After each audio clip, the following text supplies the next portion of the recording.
I am a loser and I want to change. I have a theory as to why this happens, and I'll be talking about that theory and some tips that actually help me overcome this fear, you might say. Why I'm a loser. There are 5 reasons why. The guy in my head is much better than me. I don't know why. I have this version in my head that is doing all the right things and is super successful. But when I look in the mirror, I'm not him. When I look at my actions, I'm not him. So I'm really trying to understand how I can be him, the guy in my head. Reason number 2, I've tried many things, but I never stuck to any. I tried many hobbies, many passions, but I never stuck around to see myself become really good at it, be world class at it. I want to change. I want to change. But I feel the core problem here is there is this evil spirit taking control of my body when I decide to act. The best analogy I've heard is imagine someone asks you to go and touch a hot stove. You can do it,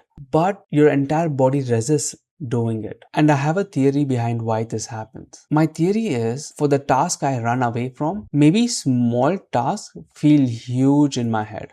So whatever this is triggers fear inside my body, and my response to fear is running away. So this is like a loop. Small tasks feel huge, it triggers fear, and I run away from that. And I call this a fear loop. And let's name this fear loop Blue Boy. And I have a reason for this. I have another fear loop, surprisingly, which gets triggered when there is a deadline. Imagine a task takes only 2 hours and I have this whole day to do it. I cannot start the task in the green area because this fear is active. But the moment the deadline comes close and I have exactly the exact amount of time to do the task, I start panicking, it triggers fear, and I start working on it. And this is the only time in my life when the version in my head aligns with me. I'm just working and getting things done. And this loop, let's call it Red Boy. So you can see my paradox here. And I have a theory. The size of the fear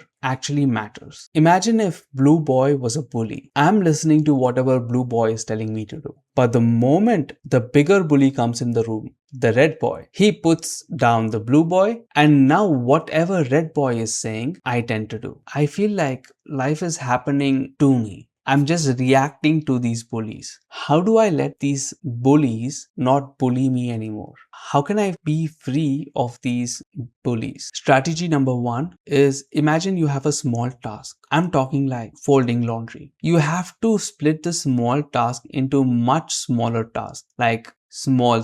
I'm talking 1 second task. Like if my task takes more than 3 seconds, my body freezes. Let's say I have this 1 second task, but still something in my body refuses to go and do the thing. Then here's another strategy I have. Just touch the object and come back. The way I treat it is I treat it like it's a scared dog that might bite me if I get close to it. But I have to get close to it and pet it till it trusts me. So I just go, touch the thing and come back. That's it. But what if I'm too scared to even go near it? So here's where my strategy comes in, where I look at the object. Let's say I want to fold my laundry. I look at my laundry that is in my basket and I breathe. I notice the sensations in my body and I breathe. The only thing I keep in mind is my inhale needs to be shorter than my exhale. Like when I'm exhaling, that needs to be much longer than my inhale. And I try to calm myself down and then try to do this. Just touch it and come back.